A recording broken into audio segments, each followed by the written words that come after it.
بسم اللہ الرحمن الرحیم۔ میرے دوستو، ابھی آپ حضرات کے سامنے آنے کا مقصد یہ ہے کہ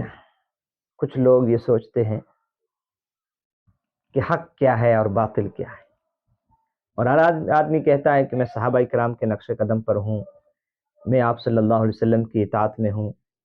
اور بلکہ بدعت پرست آدمی بھی دعا میں یہی کہے گا کہ اے اللہ ہمیں آپ صلی اللہ علیہ وسلم کی اطاعت پر چلا دے۔ لیکن اطاعت ہے کیا، یہ ہمیں فیصلہ کرنا ہے، چونکہ اللہ کے رسول صلی اللہ علیہ وسلم کی اطاعت میں، آپ کی فرما برداری میں یہ 100% کامیابی ہے۔ اسی لیے کہتے ہیں کہ اگر کسی اللہ کے ولی سے، کسی پیر سے اپنے آپ کو جو ہے جڑنا ہے، تو بھی یہ دیکھنا ہوگا کہ جس کے ساتھ میں اصلاح کا تعلق قائم کر رہا ہوں وہ بھی 100% سنت پر ہے یا نہیں۔ جیسے کہ آج کل مارکیٹ میں بہت سارے ایسے پیر بھی ہوتے ہیں جو بیچارے جاہل عوام کو کہہ دیتے ہیں کہ بھئی آپ ہم سے بیعت ہو جاؤ،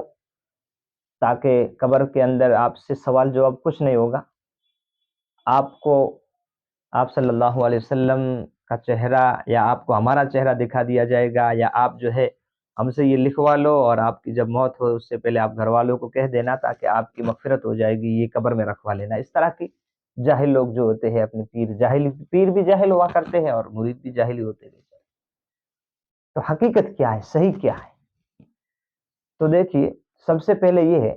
کہ ہمیں دیکھنا ہے کہ جس سے ہم بیعت کا تعلق قائم کر رہے ہیں وہ کتنے آپ صلی اللہ علیہ وسلم کے طریقے پر ہے، اس کی زندگی میں کتنا آپ کا دین ہے، اس کی زندگی میں کتنی سنتیں ہیں، وہ لباس میں آپ صلی اللہ علیہ وسلم کی سنت کو اختیار کر رہا ہے یا نہیں کر رہا ہے، وہ 100% نمازی ہے یا نہیں ہے، اس کے ساتھ جو ہے لوگوں کے ساتھ اس کا تعلق کیا ہے،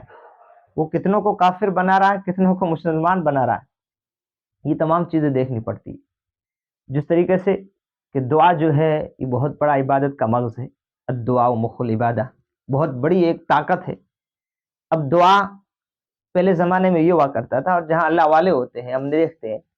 کہ ہر شخص یہ چاہتا ہے کہ ہو سکتا ہے میرے سے زیادہ یہ نیک ہے اس لیے یہ دعا کرائے، ہر شخص چاہتا ہے۔ اس لیے دعا کے اندر جو ہے ہم نے دیکھا ہے ہمارے اساتذہ کرام نے کہ ہم دیکھتے تھے کہ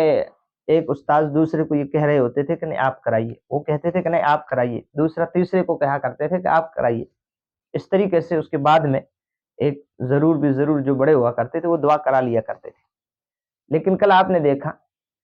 اور چونکہ کٹھا تھل کے لوگوں سے میں خاص طور سے کہہ رہا ہوں کہ کل جو ہے مکان کی بنیاد پہ جانا ہوا تو کئی لوگ سوچتے ہیں کہ امام صاحب آپ نے دعا کیوں نہیں کرائی؟ تو حقیقت یہ ہے کہ ہمیں انتظار تھا صاحب مکان کی طرف سے کہ دعا کے لیے کہا جائے، لیکن ضد پرست لوگ جو اپنی حکومت چاہتے ہیں یا ایک سیاست کر کے کچھ کام کرنا چاہتے ہیں، تو پھر وہ تو انتظار دیکھتے ہی نہیں۔ تو میرا آپ سے یہ درخواست ہے کہ جہاں آپ کو عزت دی جائے وہاں آپ عزت سے رہو، جہاں آپ کو آگے کیا جائے وہاں آپ آگے آئیے، جہاں آپ کو جس حالت میں رکھا جا رہا ہے آپ اسی حالت پہ رہیے، یہی ایمان ہے آپ، اور یہی اچھا سلوک ہے، نیک برتاؤ ہے، اور یہ آپ کا حق پہ ہونے کی دلالت ہے۔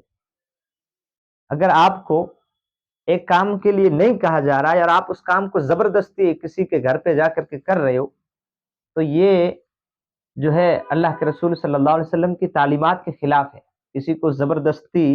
بغیر کہے آپ کا کام کرنا، کسی کے وہاں مہمان جا کر کے، اس لیے ہمارے علماء فرمایا کرتے ہیں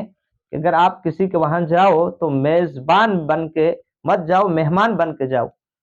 جو میزبان آپ کو کھلائے وہی کھاؤ، کچھ چیز کسی چیز کی زبردستی مت کرو۔ تو اسی طریقے سے جہاں جا رہے ہیں وہ دعا کے لیے کہہ رہے ہیں تو دعا کراؤ، اگر نہیں کہہ رہے تو آپ وہاں مہمان ہیں اس لیے وہاں کھڑے رہیے۔ تو انشاءاللہ جو ہے ایسی چیزوں کی طرف انشاءاللہ ہم توجہ دیں گے، اور ہم جو ہے لوگوں کو سمجھنے کی کوشش کریں کہ کون کتنا صحیح دین کی دعوت دے رہا ہے ہمیں، اور کون ہمیں غلط راستے کی دعوت دے رہا ہے، کس کے اندر 100% دین ہے، اور کون جو ہے ہمیں شرکیات اور بدعات کی طرف ہمیں لے جا رہا ہے۔ یہ چیزیں ہمیں دیکھنی ہوگی، انشاءاللہ ہم توجہ دیں گے انشاءاللہ۔